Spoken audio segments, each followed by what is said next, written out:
Bonsoir à vous, je suis ce soir en compagnie de Christophe Ungar. Exactement. Merci. Comme une gare. Comme une gare sans eux. Et nous sommes ici réunis au salon Surdouessence, ici à Genève. Et je viens de faire sa connaissance. Je suis tombée sur lui littéralement. Non, pas littéralement. Je suis pas tombée sur toi, mais. Tu t'es pas fait mal. Non, je me suis pas fait mal. Mais j'ai eu tout de suite une envie de l'interviewer. Il m'a raconté qu'il avait déjà travaillé sur la thématique de l'hypersensibilité. Et donc, je me suis dit, parlons. Et il m'a dit oui, et donc je suis trop contente. Donc merci Christophe de bien vouloir échanger avec moi. Et tu m'as lancé une phrase comme ça, tu m'as dit, parlons de ces marges qui retiennent les feuilles. Exactement. Est-ce que tu veux bien nous en parler parce que je suis très intriguée? Évidemment qu'au niveau littéral, on sait très bien que dans un cahier, c'est effectivement la marge qui est liée aux anneaux et qui permet justement à l'entier de la feuille sur laquelle on développe d'être retenu. Et c'est ce que j'ai aussi découvert en tant que journaliste. La chance de ce métier, c'est d'avoir pu découvrir l'humain, toutes sortes d'humains différents. Et très souvent, effectivement, aussi des humains un peu marginaux, différents, qui ont des fonctionnements atypiques. Le haut potentiel, l'hypersensible, ces gens-là font partie justement de ces atypiques. Et je suis persuadé que ces personnes-là ont un potentiel qui permet à toute la société en fait de rester ensemble. Et c'est d'où la métaphore de la marge qui retient la feuille. C'est grâce à ces personnalités aussi marginales que peut-être en fait la société a sa cohérence. D'accord. Est-ce que tu peux nous en dire plus? Parce que ça me touche beaucoup ce que tu dis. Et en même temps, je me dis, oui, mais comment? Comment? Ou est-ce que tu as un exemple? Un exemple. Je pense que beaucoup, ceci dit,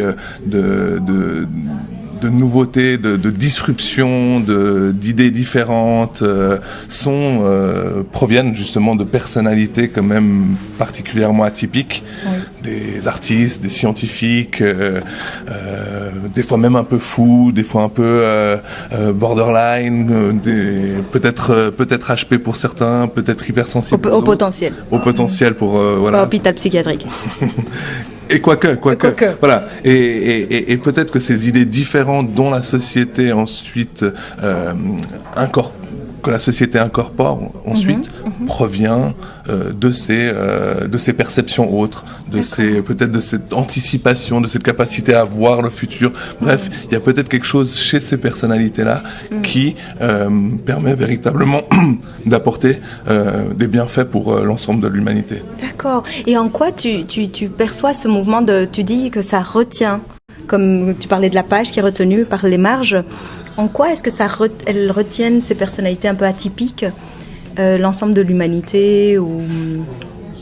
Je pense qu'elles permettent aussi de nous renvoyer une autre image de nous-mêmes, quoi. C'est finalement dans l'interaction avec l'autre aussi qu'on apprend à se connaître soi-même, et que quand on est face à quelqu'un qui est très différent, ça nous positionne aussi hors de notre zone de confort. Ça nous permet d'apprendre sur soi-même aussi, sur l'autre, et du coup pour moi ça améliore in fine une forme de lien entre les humains. D'accord, ok. Donc ils ont on va dire une réelle fonction sociale. Il n'est pas d'accord. Il n'est pas d'accord. Bon, on l'entend. Non, je crois qu'ils ont une réelle... Je pense que ces personnalités marginales ont un réel rôle à jouer dans la création du lien entre tous les individus. D'accord. Qu'en les observant, qu'on se comprenant mutuellement, des fois hors de notre zone de confort, oui. Avec des réactions atypiques, avec des fonctionnements, des idées différentes.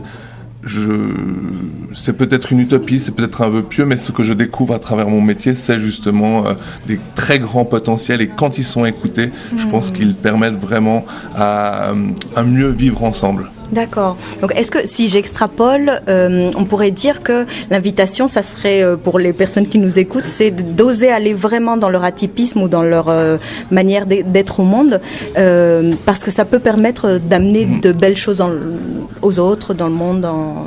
Je crois qu'il faut assumer sa différence. Oui. Il y a un mot qui circule beaucoup dans cette communauté aussi de haut potentiel, d'hypersensible, c'est celui de cadeau empoisonné. J'aime dire, moi, que dans le cadeau empoisonné, il y a le mot cadeau. Oui. Donc il y a quelque chose à offrir, il y a quelque chose de différent peut-être, mais quelque chose de vraiment précieux qui peut être offert à tout le monde. Oui, d'accord. Donc il y a un espoir. Oui, je crois qu'il y a dans le haut potentiel, c'est qu'il y a un potentiel à changer les choses, à être autre chose. Et donc moi, je crois qu'il y a beaucoup d'espoir. Il n'y a pas que de la souffrance, il y a beaucoup d'espoir et beaucoup d'idées, beaucoup de nouveautés. Et je pense que ces gens doivent s'écouter, se comprendre et s'aimer. Vous avez entendu. S'écouter, se comprendre et s'aimer. Voilà, c'est un super beau mot de la fin. Donc merci beaucoup Christophe. Est-ce que tu as quelque chose d'autre que tu aimerais rajouter? Merci à toi et non, ce sont les marches qui retiennent les feuilles. Ça, c'est pas beau ça.